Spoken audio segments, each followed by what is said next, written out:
My name is Kathy Schumacher. My husband and I lived in Hawaii 23 years ago. One summer, Kyle had mentioned to us that he was having double vision, that he didn't want to ride his bicycle anymore. And at the same time, I was pregnant. And I was only a couple months along. And we took him for some tests. And the first doctor really didn't think there was anything wrong. She more or less thought it was in his imagination because he was going to be jealous of the baby. Time went along, and finally when we did take him to another specialist, they diagnosed that he had a brainstem glioma tumor. And at that time, that tumor was non-operable. There really wasn't any options. So Harold Gallagher suggested that I send him to KLJ Christian and he could be a 5th grader here. And he absolutely loved it here. All the kids were really friendly and kind to him.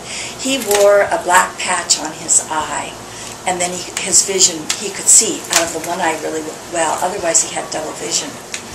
So the kids, you know, he loved telling me he was a pirate, and all the kids knew he was sick. At that time we really didn't know how sick he was. But he loved going to school here. He loved participating in all the activities that the kids did.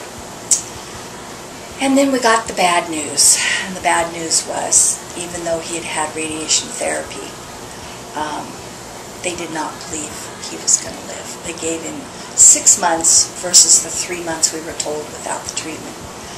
So Ron Arnold, who used to pick him up every day for school, came over to our house one evening, and the 4 of us sat on our carpet in the living room, and my husband was really struggling with how to tell him that he was going to die.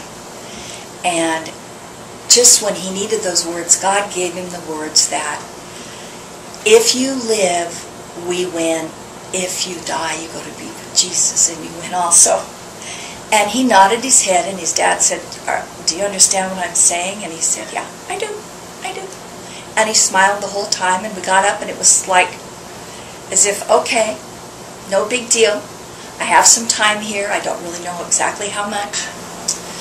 The outpouring from the church and the school family was fantastic.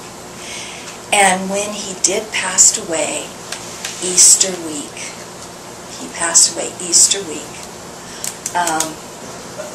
the outpouring was unbelievable.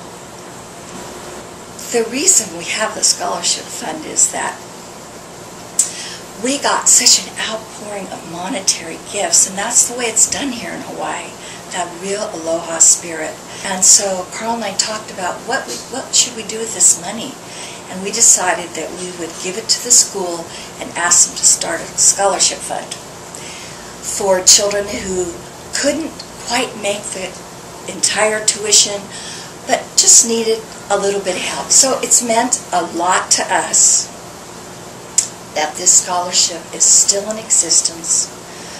Kyle was born in 1970, and he passed away the day after his 11th birthday in 1981.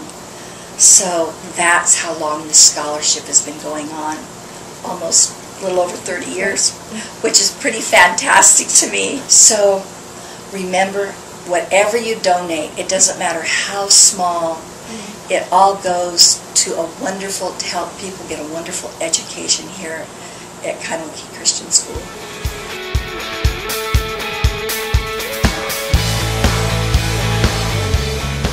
Dan came to Miss Song in kindergarten when he was 5 years old, and he was diagnosed with leukemia. Then he came to 2nd grade, which I had him for a year. And knowing him, he always had a passion for learning. I mean, he would even come to school when he was really sick and needed to be having blood transfusion. He would actually come in the morning to school and then have his mom pick him up lunchtime to get a blood transfusion and try to come back to school again. But on days that he was absent, he made sure his mom came to pick up his homework, but he so enjoyed school.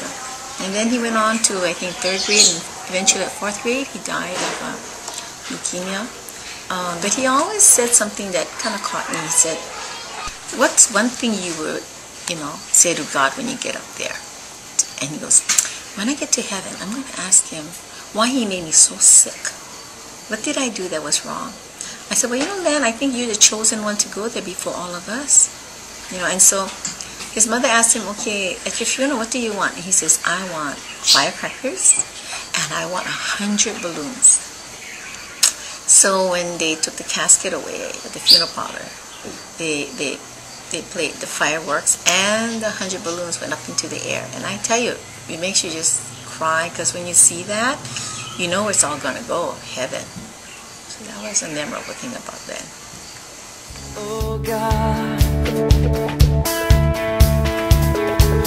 you wrestle. Well, Joey came during preschool, and that's when they diagnosed him as having cancer of the spinal cord area.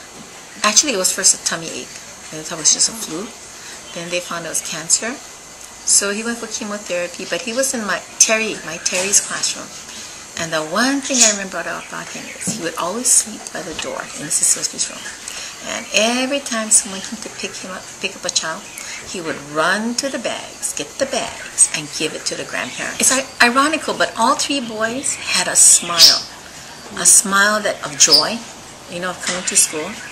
And all 3 boys had it. And you could never say, no, they weren't happy,